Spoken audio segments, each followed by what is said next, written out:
নিমেষের মধ্যে বুক ফাঁকা নদীর বালি নয়, এবার চুরি যাচ্ছে কালো মাটি। ফাঁসি দেওয়া ও খড়িবাড়ি ব্লকের মধ্যিখান দিয়ে বয়ে চলেছে চেঙ্গা নদী। সেখান থেকে অবৈধভাবে মাটি কাটছে এলাকার মহিলারা, তারপর দেদার পাচার হচ্ছে সেই মাটি।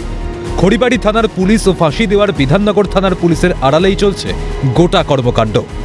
নজরদারির অভাব রয়েছে বলেও অভিযোগ করেছেন স্থানীয়রা। মাটি কাটে কোথাও নিয়ে যাচ্ছে, এখন কি বলবো, মানে কিসে করে কি দিয়ে কাটে? কি আছে দেওয়া আছে না কি আছে ওদের, হ্যাঁ, কাইটে কি করে?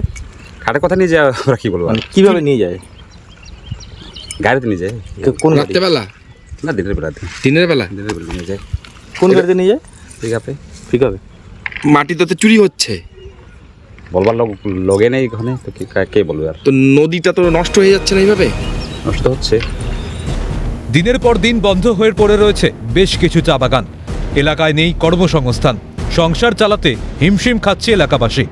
পেটের দায় ও বাচ্চাদের পড়াশোনার খরচ তুলতে বাধ্য হয়ে নদী থেকে কালো মাটি চুরি করছেন, এমনটাই জানালেন এক মহিলা। আমি একা কাটি। একাই কাটেন? হ্যাঁ, কত করে বিক্রি করেন? 600 টাকা।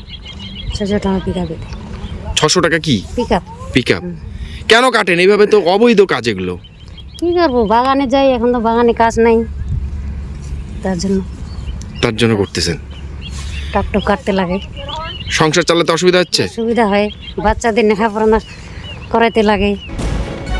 নদী থেকে এভাবে মাটি পাচার কোনোভাবেই মেনে নেওয়া যাবে না, দ্রুত অ্যাকশন নেওয়া হবে বলেই জানিয়েছেন বিএলআরও।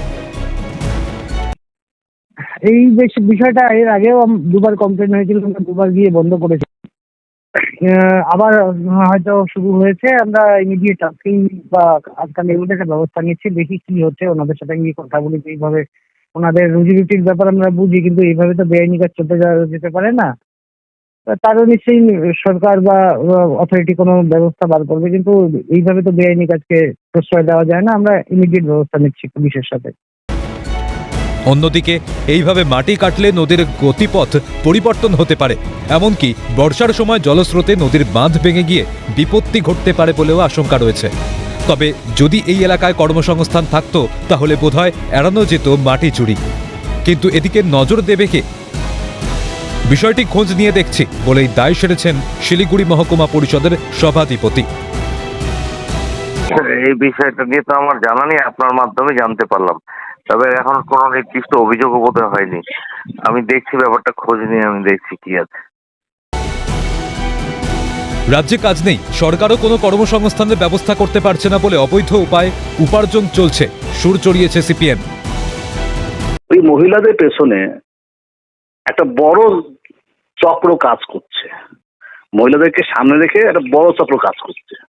এটা একটা মানে এক উদাহরণ লাগছে যে আমাদের কাজ নেই, এটা ঠিকই কাজ নেই।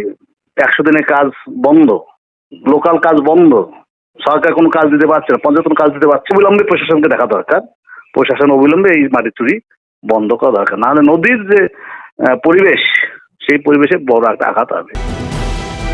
আর কতদিন চলবে লুট? কেন নেই কোনো নজরদারি? প্রশ্ন থাকছে। পিকাই ঘোষের রিপোর্ট, ক্যালকাটা নিউজ।